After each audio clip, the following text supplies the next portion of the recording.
रूस के राष्ट्रपति पुतिन ने यूक्रेन संघर्ष को लेकर यूरोपीय देशों को चेतावनी दी। अगस्त के अंत तक हो युद्ध विराम, वरना होगा यूरोप में बड़े पैमाने पर विनाश। जंग में अकेला पड़ा यूक्रेन, पुतिन के हमले से कैसे बचेंगे जेलेंस्की? सब कुछ बताएंगे आपको इस वीडियो में। नमस्कार, आप देख रहे हैं न्यूज़ 18 का डिजिटल प्लेटफॉर्म और मैं हूं आपके साथ श्रुति श्रीवास्तव। अब ये तय होने जा रहा है, अगर अगस्त के आखिरी तक युद्ध विराम को लेकर तीसरी बात नहीं होती है तो यूरोप में हालात काफ़ी बिगड़ जाएंगे। रूस के राष्ट्रपति व्लादिमीर पुतिन ने विध्वंसक धमकी दी है। अगर यूक्रेन को यूरोपीय देशों ने बारूद की सप्लाई नहीं रोकी तो यूरोपीय देश रूस के टारगेट पर आ जाएंगे। पोलैंड की सीमा में रूस ने ड्रोन भेजकर ट्रेलर दिखा दिया है। अब भी अगर यूक्रेन बैकफुट पर नहीं आया तो यूरोप को विध्वंस से कोई नहीं बचा सकता। अब या तो शांति समझौता होगा, यूक्रेन का संपूर्ण संहार होगा। इसके लिए क्रेमलिन ने नया ब्लूप्रिंट तैयार किया है। पहले यूक्रेन की तबाही होगी, उसके बाद पुतिन दूसरे देशों पर हमला कर सकते हैं। पूरे यूरोप को पुतिन ने फाइनल वार्निंग दे दी है। अगर युद्ध रोकने का स्थायी फॉर्मूला नहीं निकाला गया तो पूरे यूरोप में तबाही का सबसे खौफनाक दौर आरंभ हो सकता है, यानी यूक्रेन का संहार होगा, जिसके लिए पुतिन ने हमले तेज कर दिए हैं। साथ ही बाल्टिक देशों पर भी रूस हमले कर सकता है। इसके बाद नॉर्डिक देशों की बारी है। साथ ही वो देश भी रूस के टारगेट पर है जो यूक्रेन को हथियार देते रहते हैं। अगर अभी भी हथियार सप्लाई जारी रही तो पुतिन कह चुके हैं कि वो हमला करने के लिए स्वतंत्र हैं।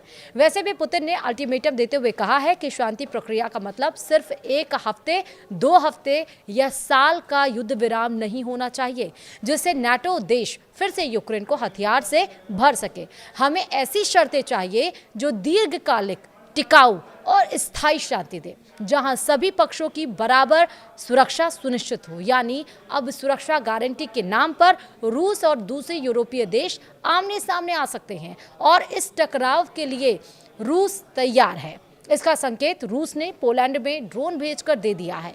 पोलैंड रूस पर प्रतिबंध लगाने के लिए कह रहा है कि क्योंकि रूस ने नाटो के सदस्य देश पर हमला किया है, इसे गंभीरता से लेना होगा। ये पुतिन के विस्तारवादी मंसूबे को दिखा रहा है। जिस जगह ड्रोन गिरा वो वारसा से 80 किलोमीटर दूर है और बेलारूस बॉर्डर से 126 किलोमीटर दूर, यानी रूसी ड्रोन पोलैंड की सीमा में काफ़ी अंदर तक घुस आया था, जिसे डिफेंस सिस्टम इंटरसेप्ट करने में नाकाम रहे। ये रूस के हमले का सिर्फ ट्रेलर ही हो सकता है, जबकि रूस ने इससे कहीं आगे की तैयारी की हुई है। इस बीच नाटो भी समझ चुका है कि यूक्रेन को सुरक्षा की गारंटी मिलना मुश्किल है। इसी वजह से नाटो देशों ने यूक्रेन को ज़्यादा से ज़्यादा और जल्दी से जल्दी सैन्य मदद पहुंचाने की तैयारी शुरू कर दी है, जिससे रूस की बौखलाहट बढ़ेगी और तबाही का सबसे खौफनाक दरवाज़ा यूरोप में खुल सकता है।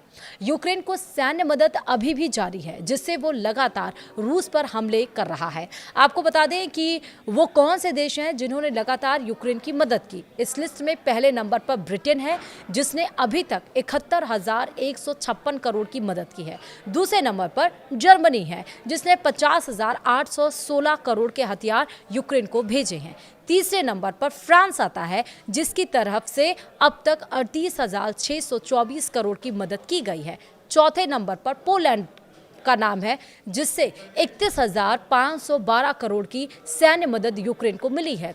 नीदरलैंड ने भी 20,331 करोड़ की सैन्य मदद यूक्रेन को दी है। वहीं स्वीडन ने अब तक 13,216 करोड़ के हथियार यूक्रेन को भेजे हैं। डेनमार्क भी 10,166 करोड़ की सैन्य मदद कर चुका है। वो तमाम देश थे जिसने अभी तक यूक्रेन की मदद की है। अब हम आपको बताएंगे कि पुतिन के हमले से यूक्रेन कैसे बचेगा। यूक्रेन को लगातार बारूद की सप्लाई और सुरक्षा की गारंटी पर यूरोपीय देशों की प्रतिक्रिया से साफ है कि उन्हें युद्ध विराम तभी मंजूर होगा जब यूक्रेन की सुरक्षा पर फाइनल मुहर लगेगी, जबकि रूस ने यूक्रेन जैसी सुरक्षा की गारंटी खुद के लिए मांग कर मामले में फंसा दिया है। इस बीच चीन के लिए ऐसी ही गारंटी की डिमांड की जा रही है। दरअसल रूस चाहता है कि सुरक्षा गारंटी प्रक्रिया में अमेरिका, फ्रांस, ब्रिटेन और चीन के साथ रूस को भी इसमें शामिल किया जाए। रूस को इसमें वीटो पावर चाहिए जिससे वो किसी फैसले को रोक सके, लेकिन यूक्रेन और यूरोपीय देशों ने इस मांग को खारिज कर दिया है, जबकि ट्रंप की कोशिश है इस महीने के आखिर तक युद्ध विराम हो जाए। अगर नहीं हो पाया तो भीषण युद्ध होगा।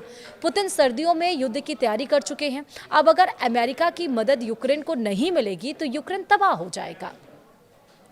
अगस्त के आखिरी तक अगर युद्ध रोकने को लेकर कोई बात नहीं हुई तो यूरोप में समीकरण बदल सकते हैं। रूस यूक्रेन में भारी तबाही मचा सकता है। अब सवाल उठ रहा है कि पुतिन के हमले से कैसे बचेगा यूक्रेन। इसके 3 विकल्प हैं, यानी कि 3 सॉल्यूशन है। पहला विकल्प है यूरोप फ्रंट लाइन पर आकर रूस से मुकाबला करे।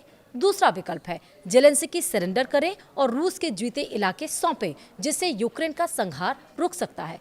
और तीसरा विकल्प है अमेरिका भी रूस के खिलाफ उतरे, यानी रूस से युद्ध करे, लेकिन इसकी उम्मीद ना के बराबर है, क्योंकि ट्रंप खुद चाहते हैं कि जल्द से जल्द यूरोप में युद्ध रोका जाए। अगर युद्ध विराम से जेलेंस्की पीछे हटते हैं तो अमेरिका यूक्रेन की सैन्य मदद रोक देगा। इसको लेकर यूक्रेन के उपराष्ट्रपति जेडी वेंस ने बयान भी दिया है। यूरोपीय देशों को यूक्रेन का बोझ उठाना होगा। अमेरिका अब ज्यादा मदद नहीं कर सकता। अमेरिका ने तस्वीर साफ कर दी है। अगर अगस्त के आखिरी तक तीसरी वार्ता नहीं होती है तो यूक्रेन को गंभीर परिणाम भुगतने पड़ सकते हैं। वैसे भी रूस ने यूक्रेन के 5वें हिस्से से ज़्यादा ज़मीन पर कब्जा कर लिया है। जिन इलाकों को रूस चाहता है वहां 90% उसका कंट्रोल हो चुका है, यानी सिर्फ उन इलाकों के 10% हिस्से पर कब्जा करना बाकी है, जो रूस कभी भी कर सकता है। बस उसे इंतजार है। अगर यूक्रेन युद्ध विराम समझौते में इस शर्त को मान ले, नहीं तो तबाही के लिए तैयार रहे। वहीं नाटो देशों को अंदाजा हो गया है कि अब पुतिन रुकने वाले नहीं हैं, इसलिए रोमानिया से लेकर बाल्टिक देशों तक हथियारों की तैनाती की जा रही है। एयरबेस वॉर रेडी किए जा रहे हैं। रोमानिया में F-35 की तैनाती की गई है। नीदरलैंड्स में पैट्रियट लगाए गए हैं, जबकि लिथुआनिया में ड्रोन हमले के लिए तैयार है। इस बीच यूक्रेन में शांति सेना भेजने का फैसला करके नाटो ने संकेत दे दिया है वो हर परिस्थिति के लिए तैयार है। अब देखना ये होगा कि जो पुतिन ने एक बड़ी धमकी दी है, जेलेंस्की वहाँ रुकेंगे या जेलेंस्की अपने साथ साथ और भी यूरोपीय देशों पर संकट लेकर आएंगे। वीडियो में इतना ही। नमस्कार।